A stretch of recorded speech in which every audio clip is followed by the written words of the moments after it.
I used a whole foods high-fat diet to hack my genes in a quest for better health. This time, we're moving into the world of elite athletic performance.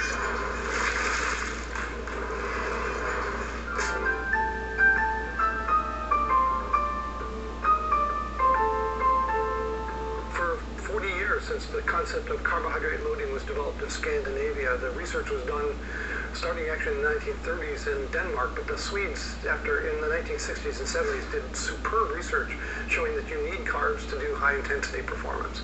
We've all been pushing this high carbohydrate line for 20, 30 years, and no one's ever really questioned it.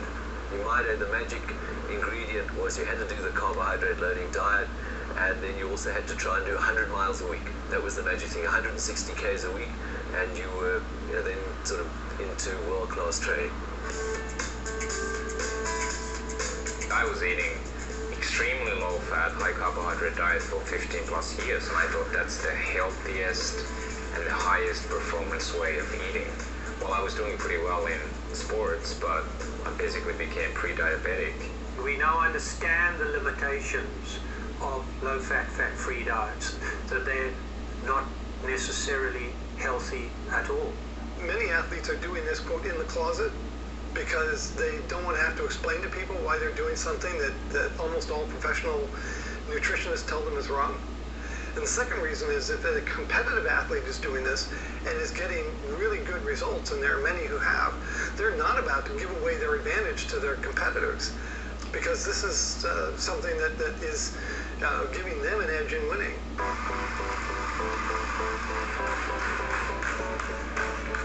Sami Inkinen is a World Ironman champion. He's fueled by whole foods, he's a fat-adapted athlete, and we're here to tell his story. The catalyst for me to explore the lower carbohydrate diet, or at least start paying attention to the mountains of processed carbohydrates that I was eating, was twofold. First, I think it was 2009, I was tested at Stanford to see whether I burn fat or carbohydrates for fuel when I'm exercising. What they found out was I was a highly efficient sugar burning machine, which is okay if you're racing 1 hour or maybe up to 2 hours, but anything longer and you quickly run out of fuel, glycogen, carbohydrates. So that was the first catalyst for me, just for performance reasons. The second motivation for me to really pay attention to the mountains of carbohydrates that I was eating was really for health reasons. This was a couple of years ago. I realized my fasting blood glucose values were actually pre-diabetic, and I also started reading much more books about the effects of sugar and processed carbohydrates in our diet on our health. And the more I started reading, I realized that maybe the low-fat, or in my case almost zero-fat diet, isn't the healthiest way to live. And then gradually I totally changed my diet and the way I eat. Do you want eggs? Eggs and spinach, and then avocado. Oh, you got guacamole. Nice. We typically do our morning workout pretty much in a fasted state. Maybe have a cup of coffee, maybe a little bit of dark chocolate in there, but basically no food before we go running or whatever exercise we might do. When I first met Sami, I was a strict raw foodist, and I was a raw foodist with him until I got into cycling. And Sami had convinced me that if I was cycling with him that I needed to be eating lots of oatmeal and sports gels or else I would bonk.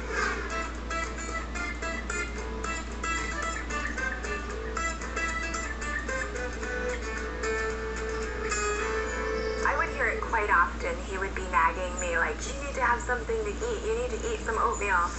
Or you need to have a gel. You're going to bonk. And so I got totally guilt-tripped into eating that way. And from the minute I was eating the gels or the oatmeal, I would feel terrible. And I would always tell him, like, if he had me carb load for a race or something, I'd be like, I feel so terrible. I'm never doing this again. And then he would convince me the next time I needed to do it. And yeah, that went on for a couple of years. Here's pretty much a typical post-endurance workout meal. Real whole foods. There's a lot of eggs and spinach. People often think that if you work out 1, 2, 3 hours a day that you have to be sort of carb loading after your workout. But if you're well fat adapted, this is the kind of diet we follow, and haven't had any issues in working out day after day and even doing some high intensity workouts.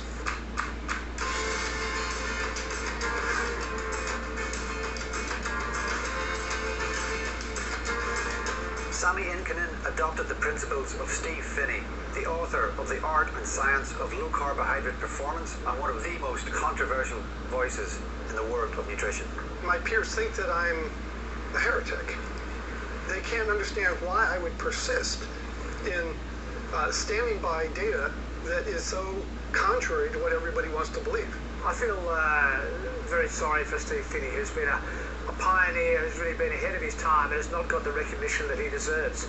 And, as it turns out, he's been right for 30 years and the rest of the world has been wrong. Steve Finney's never really told me the problems he went through, and with Westman and Jeff Ehrlich. They were the real pioneers and they just had to take it on the chin. And that took great courage.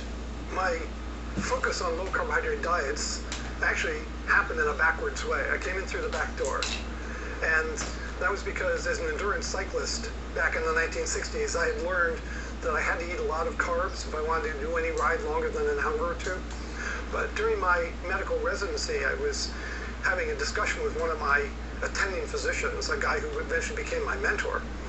And he was saying that some people had been following the Atkins diet that he knew, who said that they really weren't impaired physically, that they could do the normal daily jobs and activities without significant impairment. And I thought that was completely bogus. So we decided to do a research project. I set out to prove him wrong. I ended up proving myself wrong. We published that paper in 1980. That was on untrained people. And then we did a study with athletes who really could give us a reproducible endurance performance to exhaustion. And again found that if you only went a week on a low-carb diet, significant reduction in performance. But if you went 4 to 6 weeks, people came back to or above where they'd been before. So there's clearly a delay. It takes at least a few weeks for the body to make the adjustment from high carb to low carb. But almost everybody can, and when people do, they find it's enabling because they no longer have to eat when they go out and do endurance, hard work or sport.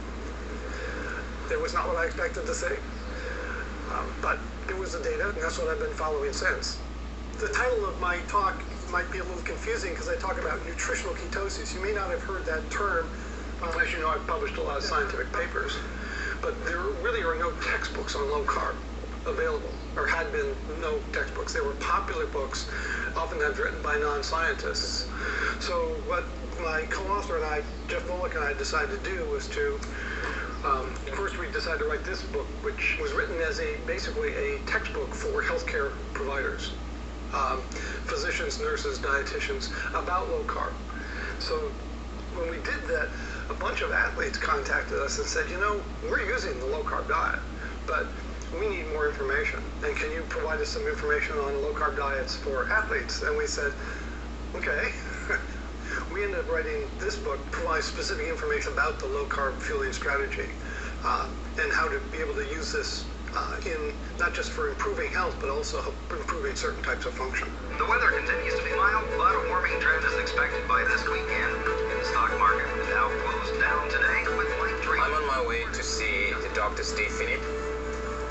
Steve's been extremely helpful in advising us about our expedition diet and how we can perform or complete the kind of endurance feast that we are about to do.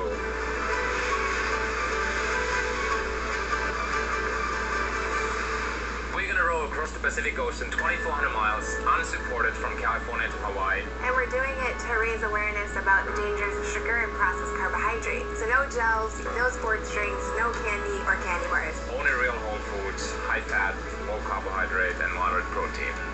And the amount of work that we'll be doing for about 2 months is about the same as running 2 marathons each day by each of us. We're also trying to prove that you could stay married doing something like this. Hello. Hey, Hi, Sammy. how are you? Good to see you again. Yeah, likewise. Come on in. They're going where no man and woman have gone before. I'm not aware of anyone who's done that kind of prolonged event, 45 to 60 days of continuous physical activity on a low-carb diet, where it's been recorded. A marathon a day for 5 days is the longest sustained event that I've heard of is low carb. So, Sami and Meredith are just going to increase that by a factor of 10, 50 plus days. We're going to try to be very careful about what we say out loud to each other. The mantra that we try to follow is random acts of kindness. So whenever you feel bad, think about the other person as opposed to your own pain. And if you then act and do little things that actually make the other person feel better, hopefully that's a very good preventative measure. But we've tried to anticipate the issues that we have and in fact create almost like a conversation manual where we have responses to specific questions. One of us will cook. Probably me. I think we'll just do it once a day. We wanted to do this expedition as an example to people that not only can you live your normal everyday life eating whole foods and without sugars and processed carbohydrates, but you can do a huge expedition like what we're doing, just eating whole foods and none of the packaged processed carbohydrates and sugars. My food is basically like one giant package of dehydrated vegetables that I'll add water to, and then a bunch of like nuts and dried fruit and olives and salmon. And then Sami has these extra calories that are basically just nuts and 100% chocolate. We have about almost 1 million calories of food in total. I packed about 8,000 calories for each day, and Meredith, since she's smaller, she has about 5,000 calories for each day. And they are in about 1,500 to 2,000 calorie packs, so we know how many meals we should have each day and how many calories we've had by dinner time. I don't really have a philosophical reason why I don't eat red meat or white meat, but I felt better when I started eating salmon and fish, because I was a raw foodist for quite a long time and I didn't touch meat at all. But I was able to put on a lot more like muscle mass when I started eating fish, and it has like a pretty good macronutrient balance for us. Like there's good fats. We are all taking omega-3 supplements and anyways, so I'd rather have it in the food. I'm a total sucker for numbers and statistics, so I have everything documented. So in terms of my food breakdown, 76% of my calories come from fat, 15% come from protein, and only 9% of calories come from carbohydrates. And all of those calories are from real whole foods, mostly from nuts, dehydrated vegetables, and then a little bit from the unsweetened dark chocolate. One of the key issues that Sami has been focused on is how to train his body to use primarily fat. And so the key factor that he's been working towards is determining how much of his work intensity when rowing day in and day out, how much of that fuel can come directly from fat. As you see from his own records, he's been remarkably compulsive about getting his personal data. I've had blood taken every 6 months or so, and I've seen a lot of changes over the years. Less inflammation, and then blood glucose levels are much more stable and lower at the healthier level. This very low fat oxidation curve here is at different intensities of exercise, and you can see that this was back in 2009, where he was on a high carb diet and burned very little fat. The same exercise a couple years later when he had gone to a moderate fat at 3 months on the high fat diet. You can see it's much improved in terms of the rate of fat oxidation come way up. But then just this month when he repeated the test, now he's been on low carb for well over a year, you can see that he's had further marked improvement. And then his rate of fuel expenditure in the probably out here in the 200 watts of power output range, he's still close to 75–80% of his energy coming from fat. And to put that in perspective, 200 watts of output is pretty heavy going. That's most normal mortals would find 200 watts to be something they quit within half an hour or less. We put Sami through a number of our assessment tests, and he performed incredibly well, not only for an endurance athlete, but for some of our more seasoned athletes right out of the gate. He's really well adapted. He has a great metabolic engine, so to speak, with a low heart rate using the fat as fuel. My ability to burn fat has tripled. So it's a 200% increase from about 200 calories an hour to more than 700 calories. Is that an exact science, Steve? I mean, can you determine for Sammy and Meredith exactly what their macronutrient breakdown must be and prepare a really specific food plan for the rule? We can estimate what Sammy's needs are, and he's measured his needs by rowing and riding a cycle in the lab to check on fuel requirements. But those are, studies that lasted less than a day. We don't know how his body's going to respond 10 days out, 20 days out, 30 days out.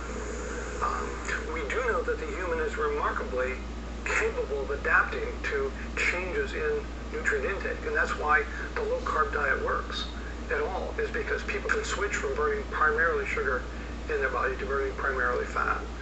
So we can have a high degree of confidence that this will work. But can I guarantee you that we know precisely what it is they need, or what's the optimum? We don't know. I'm somehow trying to squeeze all these 60 packs in here, which it's not looking too good, but trying my best. The most recent test results that I got, it seems that I'm burning a good 80% of calories coming from body fat, and about 20% comes from carbohydrates, and that 20% is about 150 calories per hour. But the food that we packed is only about 50 calories per rowing hour, so I was basically concerned that are we going to bonk in the middle of the Pacific with this low carbohydrate diet. Yeah, and that's a really valid concern. Sammy's not eating a high protein diet, he's eating a moderate protein diet. Only about 20% of his calories come from protein. But when you're in this range of fat oxidation up here, that instrument makes protein oxidation look like carbohydrate oxidation. So Sammy thinks he needs a little bit more carb than I think he really does. This is a nuanced point that many people in the sports nutrition field ignore. Yeah. And that is, these are some data from a FASTER study that Jeff Volek is doing at the University of Connecticut. This test normally ignores the protein, but your body isn't ignoring the protein you're eating. You're eating about 20% of your calories per day as protein. And that's going to end up skewing your data, because some of that protein being oxidized is going to look like carbohydrate, and it's going to make the carbohydrate numbers here look bigger. I see. But over the course of a few days, your body will adapt. And as long as you get enough fuel, you get enough minerals to meet your ongoing needs. As you noted, you're going to have sweat losses, and you have to replace those mineral losses in sweat. So I think you can be very confident you're not going to hit the wall or bonk out in the Pacific, and you'll probably within 3 days be fully adapted to your diet. I see. So that's good news. We don't have to pack 100 pounds of sugar as a additional performance fuel. Yeah, as you know, if you eat sugar and then you exercise for more than an hour or two, you're going to bonk unless you eat more sugar. It's a vicious cycle. Yes. So not bringing it with you is going to give you the fastest adaptation, and hopefully give you the fastest time from here to Honolulu. Fantastic. That's exciting. Yeah, I think it's great. This is gonna be the last night that we eat truly fresh food. I'm ready. Yeah, I'm ready. After this many months of prep work and waiting, I'm just ready to go. This is a truly bold endeavor on their part, and has the potential to advance our knowledge about this a great deal. So there's not just the personal opportunity to triumph in this case, but there's an opportunity to do some really interesting scientific observation as well.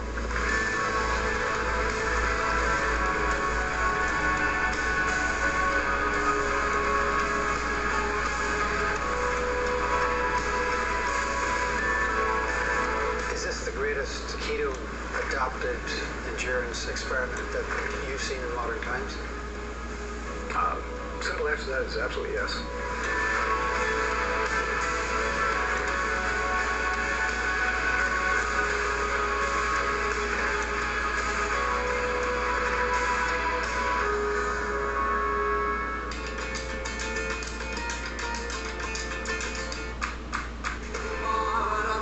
We're back at the Sports Science Institute of South Africa. It's almost 2 2.5 years since we met Professor Tim Noakes in Serial Killers 1. He's had a remarkable impact on the city of Cape Town and the country of South Africa in that time. And in fact, he's become one of the leading authorities worldwide in the push for whole foods, high-fat diets as they relate to both health and increasingly performance.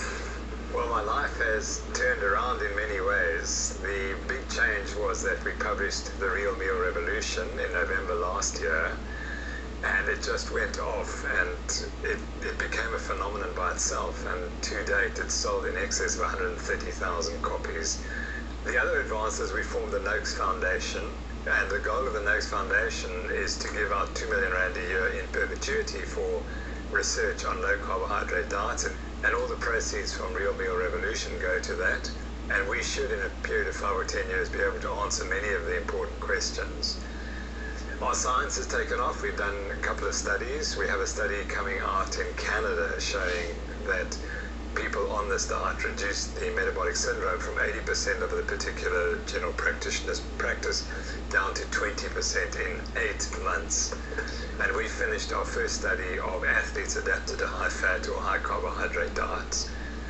The next study we want to do is to take fat runners who are running comrades marathons and marathons or cycling, and they're fat. And that's the paradox. How can you be fat when you're doing so much training?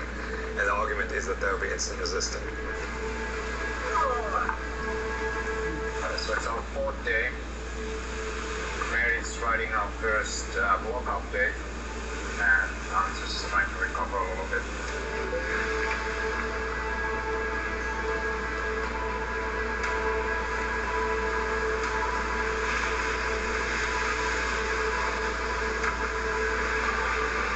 We had to deploy our drone.